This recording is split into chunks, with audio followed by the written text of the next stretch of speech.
Hello दोस्तों, good morning. स्वागत है आप सबका अपने यूट्यूब चैनल स्टडी कैफ़े पे। तो चलिए शुरू करते हैं आज का करंट अफेयर। जो करंट अफेयर है आज का, भारत दुनिया को खिला रहा ककड़ी। जी हाँ दोस्तों, भारत दुनिया को खीरे और ककड़ी में सबसे बड़ा निर्यातक बन के उभरा है, जिसमें भारत ने 2021 में अप्रैल से अक्टूबर के बीच 11.4 करोड़ डॉलर लगभग 850 करोड़ रुपए की खीरे ककड़ी निर्यात किया है।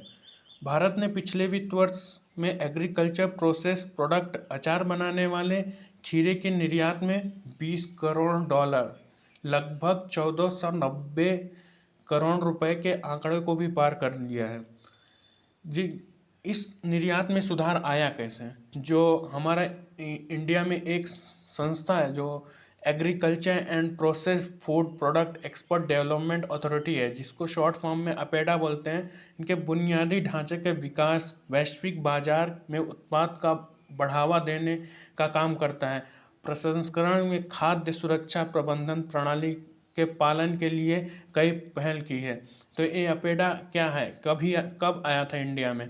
तो agriculture and processed food product export development authority act 1985 में आया था। ये ministry of commerce and industry के अंडर में काम करती है और इसका जो हेडक्वार्टर है वो न्यू दिल्ली में है। ये 1985 में आया था, ये एक्ट पास हुआ था, तो इस पर ध्यान रखना है। और आगे अपेडा जो काम करती है, इसकी जो रिस्पॉन्सिबिलिटी है, ये एक्सपोर्ट को प्रमोट करती है और जितने भी डेवलपमेंट है, fruits, vegetable, meat products, poultry products, dairy products and biscuit bakery products, ये सब को प्रमोट करती हैं और एक्सपोर्ट में इनको बढ़ावा देती हैं। और cocoa, chocolates, alcoholic, non alcoholic beverages, cereals product, groundnut, peanut, walnut, pickles, ऐसे सारे ये चीज़ों को एक्सपोर्ट करते हैं और इसको डेवलपमेंट जो चाहिए रहता है उसको ये बढ़ावा देती है एक तरीके से। और ये जो खीरा निर्यात किए गए हैं ये दो तरीके के थे। इनमें ककड़ी और खीरे के कैटेगरी जो थी वो दो थी। निर्यात किया जाता था जो कि विनेगर या एसिडिक एसिड के माध्यम से तैयार और संरक्षित किया जाता था। तो और ये जो कॉमर्स मिनिस्ट्री के आंकड़ों के अनुसार भारत ने 1,23,846 मीट्रिक टन खीरा ककड़ी का निर्यात किया है। मिनिस्ट्री के आंकड़ों के अनुसार 2021 में भारत 223 मिलियन अमेरिकी डॉलर के मूल्य के साथ 2,23,515 मीट्रिक टन ककड़ी और खीरे का निर्यात किया था। तो सोचिए, 2020 और 21 का डेटा हमें पता था 223 मिलियन अमेरिकी डॉलर के मूल्य के साथ 2,23,515 मीट्रिक टन ककड़ी और खीरे का निर्यात किया था। तो नेक्स्ट है international association of women working women award जो है वो सुष्मिता सेन को दिया गया है। सुष्मिता सेन को क्यों दिया गया है? क्योंकि उनमें आर्या 2 एक वेब सीरीज है जो नेटफ्लिक्स पे या हॉटस्टार डिज्नी पे शायद अवेलेबल है। तो उनको ये जो काम किया उनको बहुत सराहनीय है। तो इसके लिए उनको एक ये international association of working women का अवार्ड से सम्मानित किया गया है। यह पुरस्कार DC south Asian film festival द्वारा प्रस्तुत किया जाता है, जो वर्तमान में लगभग 16 जनवरी से 30 जनवरी तक चलेगा। और नेक्स्ट पे आते हैं जो महत्वपूर्ण एक सूचना है। अबाइड विथ मी भजन एक बार फिर से बीटिंग रिट्रीट से हटाया गया। ये अबाइड विथ मी है क्या? ये एक भजन है जो महात्मा गांधी का भजन अबाइड विथ मी 29 जनवरी को बीटिंग रिट्रीट समारोह के अंत में बजाया जाता था। बीटिंग रिट्रीट समारोह में बजाई जाने वाली 26 धुनों की आधिकारिक सूची अबाइड विथ मी का जिक्र नहीं है।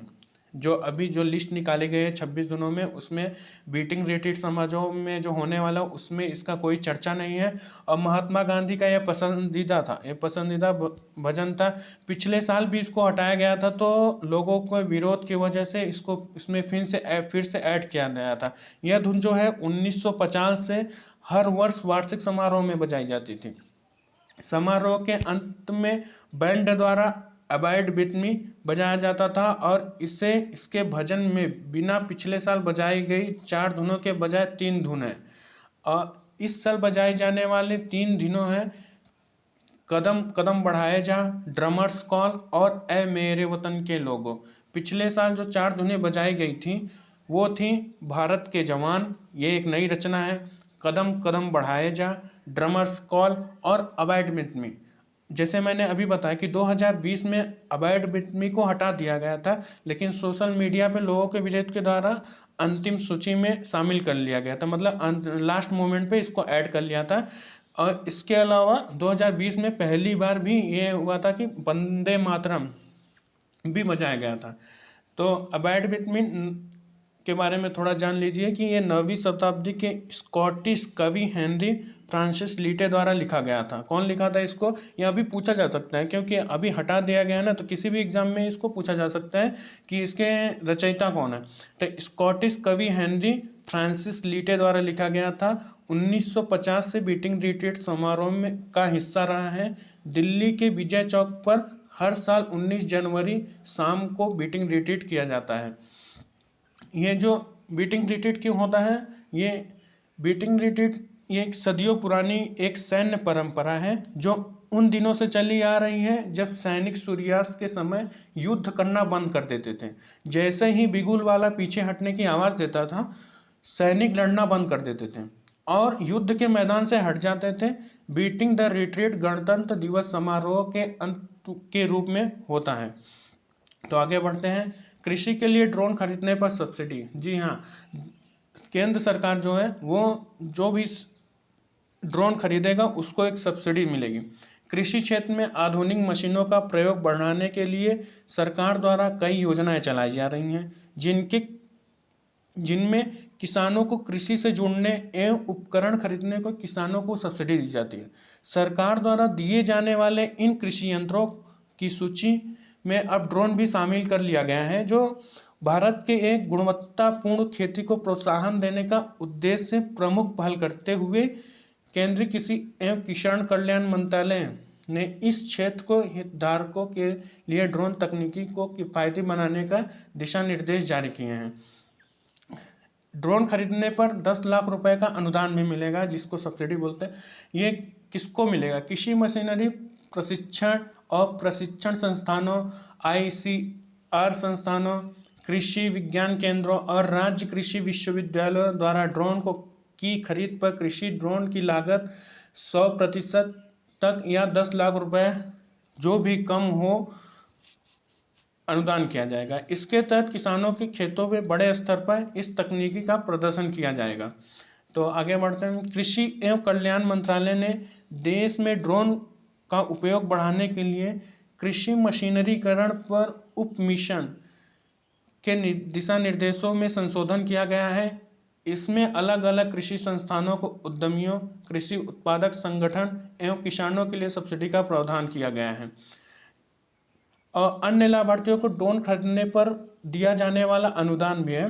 जो दूसरा कोई अगर खरीदेगा तो कृषक उत्पादक संगठन किसानों के खेतों पर इसकी प्रदर्शन के लिए कृषि ड्रोन की लागत 75% तक अनुदान पाने के लिए पात्र होंगे। मौजूद कस्टम हायरिंग सेंटर्स द्वारा ड्रोन और उसके जुड़े सामानों की खरीद पर 40% मूल लागत या 4 लाख रुपए जो भी कम हो वित्तीय सहायता के रूप में उपलब्ध कराए जाएंगे। और इसको जो एविएशन मिनिस्ट्री है उसके जो रूल्स उन्होंने निकाले हैं उसके अंतर्गत सभी किसानों को काम करना होगा, उड़ान ड्रोन को लाना होगा। उसके अगर बाहर जाएंगे तो सरकार कार्रवाई भी कर सकती है। तो अभी नेक्स्ट पे आए ICC पुरस्कार 2021, जो 2000 अभी हाल ही में अनाउंस किया गया 2021 का ICC अवार्ड जो है उसमें ये ICC है, CC लिखा गया है। ICC men's ODI cricketer of the year का अवार्ड बाबर आजम को दिया गया जो पाकिस्तान से बिलोंग करते हैं। ICC mains cricketer of the year के लिए sir Garfield Sobers trophy Shaheen Afridi जो पाकिस्तान से ये भी बिलोंग करते हैं इनको दिया गया है। ICC men's test cricketer of the year Joe Root को दिया गया है, जो इंग्लैंड से बिलोंग करते हैं। आईसीसी महिला associate cricketer of the year Andrea में जेपोडा, जो ऑस्ट्रेलिया से बिलोंग करते हैं, उनको दिया गया है। ICC emerging women's cricketer of the year Fatima Sana को, जो पाकिस्तान से बिलोंग करती हैं। आईसीसी महिला क्रिकेटर ऑफ द ईयर के लिए Rachael Heyhoe Flint trophy Smriti Mandhana, जो इंडिया हमारे भारत से बिलोंग करती हैं। और ICC men's associate cricketer of the year Zeeshan Maqsood Oman से बिलोंग करते हैं, उनको दिया गया है। ICC umpire of the year Marais Erasmus को दिया गया है। ICC emerging men's cricketer of the year Janneman Malan दक्षिण अफ्रीका से बिलोंग करते हैं, उनको दिया गया है। आईसीसी महिला ODI cricketer of the year Lizelle Lee को दिया गया है। आईसीसी मेंस टी20 cricketer of the year Mohammad Rizwan, जो पाकिस्तान से बिलोंग करते हैं। पाकिस्तान के खिलाड़ी आजकल बहुत कमाल कर रहे हैं शायद, इसलिए उनको ये इतने सारे अवार्ड दिए गए हैं। आईसीसी महिला ODI cricketer of the year Lizelle Lee को दिया गया है। आईसीसी मेंस टी20 cricketer of the year Mohammad Rizwan, ये रिपीट हो गया है शायद। और आईसीसी महिला टी20 cricketer of the year Tammy Beaumont, England से बिलोंग करते हैं, उनको नवाजा गया है। आगे चलते हैं। हिमाचल प्रदेश के मुख्यमंत्री ने लॉन्च किया अपना कागड़ा ऐप। क्या है कागड़ा ऐप, कैसा काम करेगा? हिमाचल प्रदेश के मुख्यमंत्री जो हैं, अभी फिलहाल प्रेजेंट मुख्यमंत्री जो हैं जयराम ठाकुर जी, उन्होंने धर्मशाला हिमाचल प्रदेश के से उन्होंने एक ऐप लॉन्च किया है जिसका नाम है अपना कागड़ा। यह ऐप का उद्देश्य है पर्यटकों को परेशानी मुक्त अनुभव प्रदान करना और स्थानीय हस्तशिल्प की बिक्री को बढ़ावा देना। जहां एक ओर से ऐप पर्यटकों के लिए एक अनूठा अनुभव प्रदान करने के लिए बाध्य है, वहीं दूसरी ओर यह जिले और एसएचजी उत्पादों के लिए एक ई मार्केटिंग प्लेटफॉर्म के रूप में भी काम करेगा। और मुख्यमंत्री ने कागड़ा के ज्वालामुखी विधानसभा क्षेत्र के लूथन में राधे कृष्ण गाय अभयारण्य का भी वस्तुत उद्घाटन किया। हिमाचल सरकार ने मवेशियों को चिकित्सा सेवाएं प्रदान करने के लिए मुख्यमंत्री हिम केयर योजना शुरू की है। अब कुछ वन डे महत्वपूर्ण क्वेश्चंस हैं। जो हिमाचल प्रदेश की राजधानी है वो शिमला है। ग्रीष्मकालीन के समय में शिमला राजधानी होती है और शीतकालीन में धर्मशाला है राजधानी के रूप में रहती है। हिमाचल प्रदेश के जो राज्यपाल हैं वो राजेंद्र अर्लेकर हैं और हिमाचल प्रदेश के जो मुख्यमंत्री हैं अभी बताया कि जयराम ठाकुर जी हैं। तो आगे बढ़ते हैं। 2 new species of rare and genus discover in India. Bharat में खोजी गई 2 दुर्लभ चींटी प्रजाति की नई प्रजातियां खोजी गई हैं। एक जो प्रजाति है वो केरला और तमिलनाडु में इनका डिस्कवरी हुआ है। एक जो है वो पेरियार टाइगर रिजर्व जो केरला में है वहाँ पे मिली है और इसका जो नाम रखा है वो अमिताभ जोशी के नाम पे रखा गया है। उनको एक सम्मान के रूप में देखा गया है, इसलिए उनका नाम जो है अमिताभ जोशी, जो ओशिरिया जोशी करके नाम रखा गया है। आप पढ़ सकते हैं यहाँ पे ओशिरिया जोशी, ये जो प्रोफेसर अमिताभ जोशी हैं उनके सम्मान में रखा गया है। और आगे बढ़ते हैं। रिपब्लिक डे परेड अभी गणतंत्र दिवस 26 जनवरी को हर साल मनाया जाता है जब से देश आज़ाद हुआ है। तो देखते हैं इसका इस बार जो मार्चिंग होगा, जो गणतंत्र पे परेड होता है राजपथ पे, वो 16 मार्चिंग दल होंगे, उसमें 17 सैन्य बैंड और कुल 25 झांकियाँ होंगी इसमें। और परेड में जो हमारी 6 सेनाएं हैं, भारतीय 6 सेना है, 6 मार्चिंग टुकड़ी जो है, Rajput regiment, Assam regiment, Jammu Kashmir regiment infantry, Sikh light infantry, army ordinance corps regiment और पैराशूट रेजिमेंट भी होगी। और इसमें टैंकों के सहित कुछ वाहन भी इसमें परेड में दिखेंगे। तो नेक्स्ट पे चलते हैं। आज का महत्वपूर्ण जो दिवस है वो राष्ट्रीय मतदाता दिवस, नेशनल वोटर्स डे, जो हर साल 2011 से ही 25 जनवरी 2022 को आज के दिन ही मनाया जा रहा है। और 25 जनवरी 1971 को ही हिमाचल प्रदेश को पूर्ण रूप से राज्य घोषित किया गया था। और इसका जो एक्ट पास हुआ था वो 18 दिसंबर 1970 को पास हुआ था, लेकिन लागू हुआ था 25 जनवरी 1971 से हिमाचल प्रदेश को पूर्ण रूप से राज्य घोषित कर दिया गया था। तो आज के कुछ प्रश्नों, करंट अफेयर से रिलेटेड जो प्रश्न है वो हम लेके आए थे। हिमाचल प्रदेश और किस राज्य सरकार ने यमुनानगर जिले के आदि बंदरी एक बांध बनाने के लिए समझौते पर हस्ताक्षर किया है? तो ऑप्शन है केरला सरकार, गुजरात सरकार, महाराष्ट्र सरकार या फिर हरियाणा सरकार। तो अगर आप हिमाचल प्रदेश, इसका आंसर तो बहुत आसान लग रहा है। अगर आप इंडिया का जोग्राफिकल लोकेशंस अगर आपको पता होंगे तो आप आसानी से आंसर कर सकते हैं, जो कि इसका आंसर हरियाणा सरकार है। और क्योंकि जोग्राफिकल लोकेशन देखें, बांध बनाने का जो हस्ताक्षर किया है वो जोग्राफिकल लोग हैं, बॉर्डर शेयर करते हैं एक दूसरे के साथ। हरियाणा और हिमाचल प्रदेश दोनों एक दूसरे के साथ बॉर्डर शेयर करते हैं। तो उन्होंने ये सर जो आदि बंदरी बांध है ये सरस्वती नदी का जो फिर से उद्गम करने के लिए इन्होंने, जो विलुप्त हो गई थी उसका फिर से उद्गम करने के लिए, फिर से उसको शुरू करने के लिए सरस्वती नदी का के लिए बनाया जाता है। इसमें कुल लागत जो है 215.33 करोड़ के रुपए का खर्चा आएगा। और नेक्स्ट पे चलते हैं। दूसरा प्रश्न, केंद्र सरकार ने हाल ही में किस राज्य के मंगलुरु के गजीमठ में एक प्लास्टिक पार्क बनाने की मंजूरी दे दी है? यह भी आंसर, अगर आप इस देश के सारे राज्य शहरों के नाम अगर जानते होंगे कौन सा शहर कौन किस राज्य से बिलोंग करते हैं, तो आप आसानी से इसको आंसर कर सकते हैं। पहला ऑप्शन है Gujarat, option B Kerala, option C Maharashtra, option D Karnataka. तो इसका आंसर है दोस्तों कर्नाटका। जो केंद्र सरकार के हाल ही में कर्नाटका राज्य मंगलुरु के गजीमठ में एक प्लास्टिक पार्क बनाने का मंजूरी दे दी है, जिसमें पूरी लागत आएगी 62.77 करोड़ रुपए। और इस पार्क में औद्योगिक क्षेत्र विकास बोर्ड की भूमि में बनाया जाएगा। ये जो पार्क बनाया जाएगा वो औद्योगिक क्षेत्र विकास बोर्ड की भूमि में बनाया जाएगा। इस परियोजना को लागू करने के लिए KIADB अपने दायरे के एक विशेष प्रयोजनों को वाहन बनाएगा, जो ये कर्नाटक औद्योगिक क्षेत्र विकास बोर्ड है उसके प्रयोजन वाहन बनाएगा, उसके अंडर में रहेगा। तो नेक्स्ट पे चलते हैं। नेक्स्ट क्वेश्चन, तीसरा, निम्न में से किस केंद्र शासित प्रदेश में जारी हैमलेट को केंद्र शासित प्रदेश का पहला दूध गांव घोषित किया गया? पहला दूध गांव किस केंद्र शासित को घोषित किया गया? तो option A Delhi, option B Mumbai, option C Kolkata, option D Jammu Kashmir. तो इसमें से अगर आप, ये सारे इतने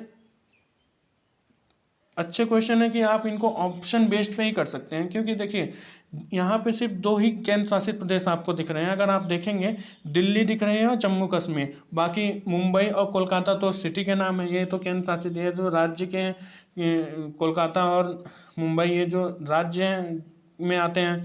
और जो दिल्ली और जम्मू कश्मीर है, ये 2 ऑप्शन आपके पास बचते हैं। तो अगर हाल ही में आप करंट अफेयर फॉलो करते होंगे तो इसका आंसर आपको आसानी से पता होगा।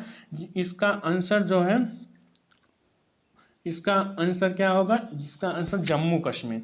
तो दोस्तों जम्मू कश्मीर जो है इसका आंसर होगा। तो आगे चल रहे, जम्मू कश्मीर हाल ही में केंद्र शासित प्रदेश में जेरे हेलमेट को हाल ही में केंद्र शासित प्रदेश का पहला दूध गांव घोषित किया है, जिसमें डेयरी विकास योजना के तहत 57 और डेयरी फार्मों को मंजूरी दी गई है। इस गांव में 370 गायों के साथ 73 व्यक्तिगत डेयरी इकाइयां हैं। ये पहले ही पढ़ा चुका हूँ आपको पिछले ही करंट अफेयर वीडियोस में, अगर आप देखेंगे तो वहाँ पे पता चल जाएगा। और नेक्स्ट है, पनामा जंगल में खोजी गई वर्षा मेढक की इकाई एक नई प्रजाति के नाम किस नाम पर रखा गया है? तो ऑप्शन आपके हैं, पहला ऑप्शन राजनाथ सिंह, दूसरा ग्रेटा थुनबर्ग, तीसरा स्मृति ईरानी, चौथा नेता सुभाष चंद्र जी बोस। इनमें तो इसका आंसर है ग्रेटा थुनबर्ग। जो इन्होंने ग्रेटा थुनबर्ग है उनके नाम पे रखा गया है। एक इन्वायरमेंटलिस्ट हैं, जो एक्टिविस्ट हैं, जो पनामा जंगल में खोजी गई मेंढक की प्रजाति है उसके नाम पे रखा गया है, ग्रेटा थनबर्ग के नाम पे रखा गया है। इस प्रजाति को प्रिस्टिमैटिस ग्रेटा थुनबर्ग नाम दिया गया है। ये लोकप्रिय रूप से ग्रेटा थुनबर्ग रेन फ्रॉग के रूप में भी जानी जाती हैं। तो इस मेढक का मूल रूप में जो इसका जो खोज की गई थी ये 2012 में हो गई थी, नामकरण अभी हुआ है इसका। तो नेक्स्ट में चलते हैं। प्रधानमंत्री नरेंद्र मोदी 5 फरवरी को किस शहर में रामानुजाचार्य की 216 फीट की मूर्ति का उद्घाटन करेंगे? तो ऑप्शन ए है Pune, option B Chennai, option C Delhi, option D Hyderabad. तो इसका आंसर जो है, इसका आंसर जो है वो है हैदराबाद। हैदराबाद, इसका ऑप्शन जो है हैदराबाद है। तो